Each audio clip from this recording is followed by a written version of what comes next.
शैतानिर्रजीम बिस्मिल्लाहिर्रहमानिर्रहीम अल्लाहुम्मा सल्ली अला मुहम्मद व आले मुहम्मद।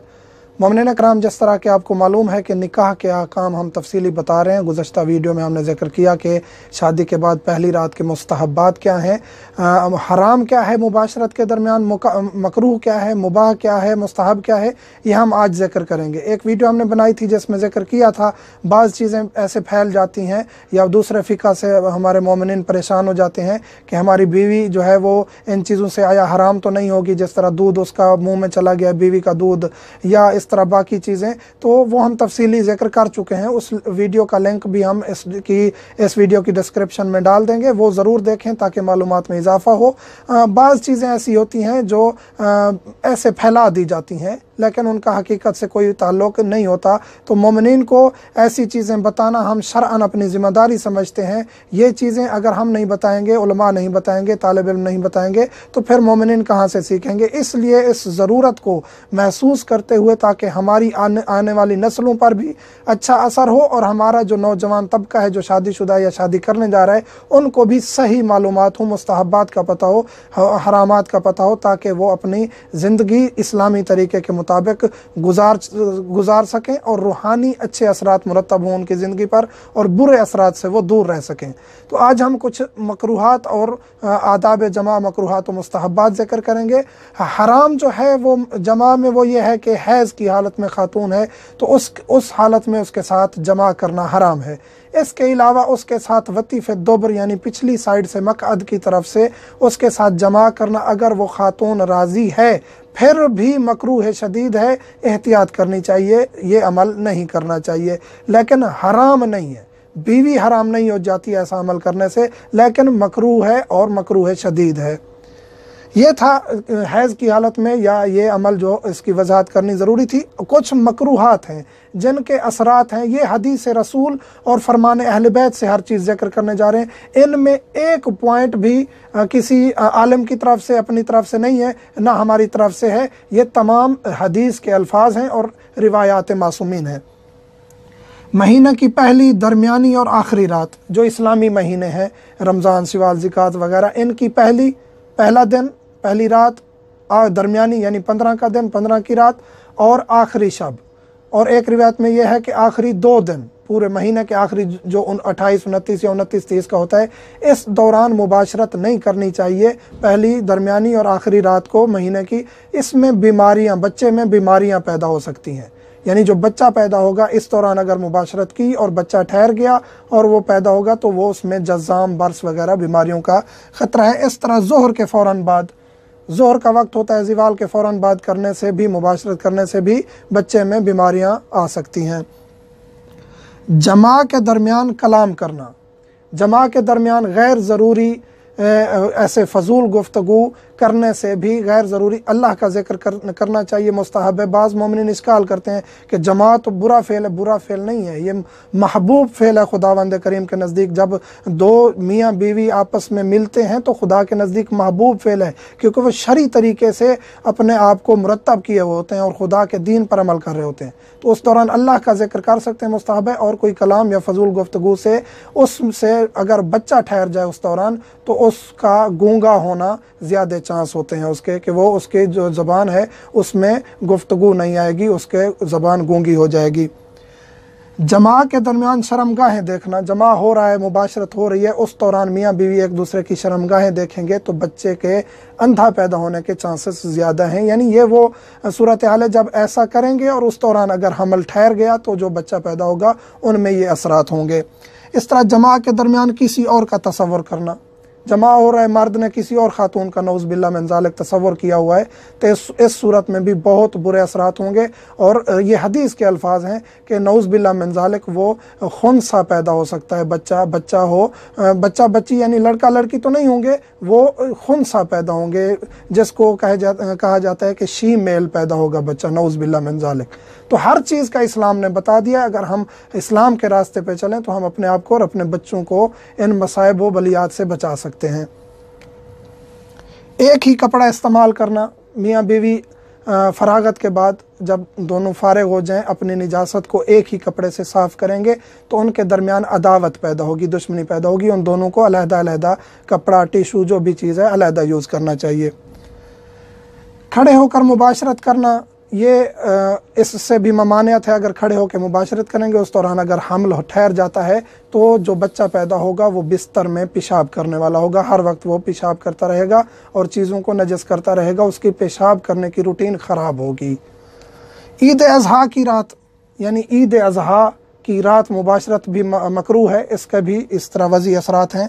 फलदार दरख्त के नीचे, फलदार दरख्त है, कोई भी फलदार दरख्त है, उसके नीचे अगर करेंगे जमा मुबाशरत तो उस सूरत में भी बच्चा जो है वो जल्लाद पैदा होगा, कातिल पैदा होगा, यानी संग दिल पैदा होगा, तो उस सूरत में भी इज्तनाब करना चाहिए।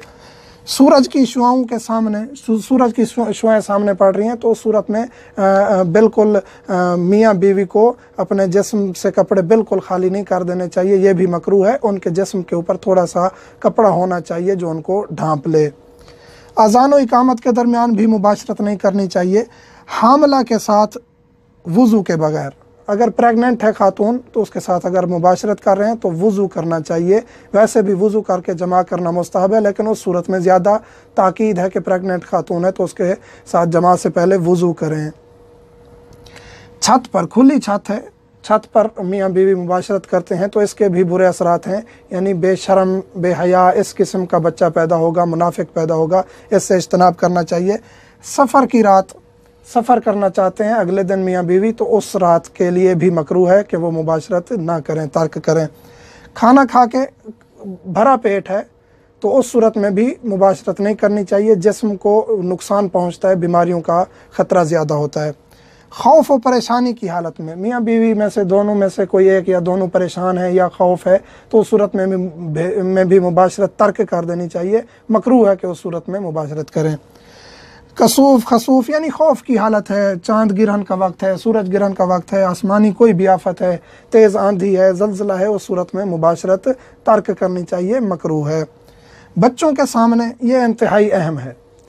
बाज़ दफ़ा मकान तंग होता है, एक कमरा है या ऐसी सूरत हाल है कि बच्चे आपके मियाँ बीवी जो है ना वो मुबाशरत कर रहे हैं, बच्चे आपके सामने हैं तो वो जाग ना रहे हों, जाग भी ना रहे हों। अगर वो सो रहे हैं और उनकी नींद इतनी पक्की नहीं है कि आपकी आवाज़, मुबाशरत की आवाज़, आपकी जो मुबाशरत के दरमियान आवाज़ें निकल रही हैं या आपकी सांस निकल रही है, बच्चा इतना करीब सोया हुआ है, लेटा हुआ है, आपको देख रहा है या आपको सुन रहा है, उस सूरत में नऊज़ बिल्लाह मिन ज़ालिक, ये हदीस के हर चीज़ हदीस से बता रहे हैं कि वो नऊज़ बिल्लाह मिन ज़ालिक ज़ानी या ज़ानिया होंगे, लड़का है या लड़की, उनमें ज़िना की जो है वो गलत आदत कुदरती तौर पर इन वालिदैन के इस फेल से उनमें आ जाएगी।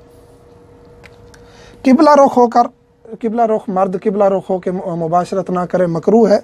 इस तरह एहतलाम है, मर्द को एहतलाम हो गया है तो उस सूरत में भी अब एहतलाम के बाद गुस्ल करे फिर मुबाशरत करे, मकरूह है कि फिर एहतलाम के बाद वो मुबाशरत करे बीवी के साथ और फिर बाद में दोनों गुस्ल की एक ही नियत, क्योंकि गुस्ल हम पहले जिक्र कर चुके हैं कि गुस्ल एक ही कर सकते हैं, जितने भी आप पर गुस्ल वाजिब हों या मुस्तहब हों। अगर पहले मुबाशरत की है, ये सवाल बहुत ज़्यादा होता है, फिर गुस्ल नहीं किया, दोबारा मुबाशरत करना चाहते हैं तो ये मकरूह नहीं है, बस आप वज़ू कर लें और आप दोबारा मुबाशरत कर सकते हैं। वज़ू नहीं किया, कुलियाँ कर लें, हाथ धो लें तो किराहत दूर हो जाएगी। लेकिन अगर एहतलाम हुआ है, एहतलाम हुआ है उसके बाद फिर आप गुस्ल करें, फिर जाके मुबाशरत करें। अगर एहतलाम के बाद आप मुबाशरत करते हैं तो ये मकरूह है। दोपहर में वती करना यानी कि मक़अद की तरफ खातून को यानी बीवी को मक़अद में मुबाशरत करना, अगरचे वो राज़ी है, पहले मैं जिक्र कर चुका हूँ, मकरूह है, शदीद है, इज्तनाब करना चाहिए, एहतियात करनी चाहिए। कुछ मुस्तहबात भी हैं, हरामात जिक्र कर चुके हैं कि हैज़ की हालत में नहीं करना चाहिए, हराम है हैज़ की हालत में जमा करना। इस तरह बाकी चीज़ें जो हमने जिक्र की हैं मकरूहात। अब मुस्तहबात भी कुछ हैं, वो ये हैं कि बिस्मिल्लाह पढ़ें जमा से पहले, बावुज़ू हूँ, मुस्तहब है, प्यार से पेश आएँ, ये भी हदीस है, रिवायत है कि प्यार से पेश आ जाए, ख़ातून को अपनी मोहब्बत देनी चाहिए, संग दिली, सख्ती और जल्दी का काम नहीं करना चाहिए, ये मकरूह है और ये आदाब के ख़िलाफ़ है। जल्दी नहीं करनी चाहिए। उनसे शफ़क़त, मोहब्बत और इस अमल के दरमियान लज्जत होनी चाहिए। ये हर चीज़ हमें अहले बैत ने और इस्लाम ने सिखा दी है। इसके बाद यानी प्यार, नरमी, शफ़क़त, मोहब्बत के बाद इंसान की मुबाशरत को तकमील तक पहुँचना चाहिए। और सोमवार की रात, मंडे की रात मुस्तहब है। इस रात अगर मुबाशरत करेंगे, बच्चा ठहर जाता है तो वो हाफिज़ कुरान पैदा होगा, यानी उसके अंदर हिफ्ज़ कुरान की ताकत बहुत ज़्यादा होगी। मंगल की रात अगर करेंगे मुबाशरत, बच्चा पैदा होगा तो उस सूरत में, यानी मंगल की रात मुबाशरत की, हमल ठहर गया, बच्चा पैदा होगा तो उसके अंदर शहादत का रुतबा होगा, शहीद होगा, उसके अंदर वो कुव्वत कुदरती तौर पे आ जाएगी। ख़मीस की रात और दिन बहुत अहम है। मंगल की रात के बारे में बहुत ज़्यादा फ़ज़ाइल ज़िक्र किए गए हैं। इसी तरह ख़मीस की रात और ख़मीस का दिन, यानी ज़ोहर के बाद हमने कहा था कि मकरूह है, लेकिन ख़मीस के दिन मकरूह नहीं है। ज़ोहर के बाद आप मुबाशरत कर सकते हैं, बल्कि मुस्तहब है। जुम्मा की रात और जुम्मा का दिन, ख़ुसूसन जुम्मा का दिन असर के बाद, यानी नमाज असर यानी वक्त असर के बाद, ये भी मुस्तहब है और इनके भी फ़वाइद हैं। अगर बच्चा ठहर जाता है तो उसके असरात अच्छे होंगे। ये मकरूहात और मुस्तहबात ज़िक्र करने का मकसद ये है कि अगर इन चीज़ों का ख्याल रखा जाए तो हमारी जो आने वाली नस्लें हैं उनमें अच्छे असरात होंगे। अगर इन चीज़ों का ख्याल रखते हैं, बच्चे की तलब है, बच्चा हम चाहते हैं और प्रेग्नेंट खातून हो जाती है इन चीज़ों का ख्याल रखते हुए, तो यकीनन खुदावंद करीम और उनके पाक हस्तियों का जो कलाम है वो हक है, सच है और उनमें किसी किस्म की शक की गुंजाइश नहीं है। तो हमारे बच्चे ज़ाहिरी और बातनी ऐब से पाक होंगे। इन चीज़ों का ख्याल जितना रखेंगे उतना हमें फ़ायदा होगा, दुनियावी भी उखरवी भी। तो ये थे हरामात, मकरूहात, मुस्तहबात जो ज़िक्र किए जाते हैं, शरीयत में मौजूद हैं, रिवायात में मौजूद हैं। इन चीज़ों का ख्याल रखना चाहिए। दीगर कुछ भी ऐसे मकरूहात ज़िक्र किए जाते हैं कि कश्ती में भी मुबाशरत नहीं करनी चाहिए, जैसे बहरी जहाज़ है, कश्ती है, इन चीज़ों में, और बाकी इस तरह कुछ और दीगर हैं, लेकिन जो मौसक तरीन रिवायात और अहादीस से हमें ये मिले हैं, हमने ज़िक्र किए हैं, मोमिन से मुल्तमस हैं, हमें दुआओं में याद रखा करें। और जो इन चीज़ों के बारे में सवालात आपके जहन में उठते हैं तो वो आप कमेंट्स करेंगे, इंशाअल्लाह हम उनका जवाब देंगे। वल्हम्दुलिल्लाहि रब्बिल आलमीन।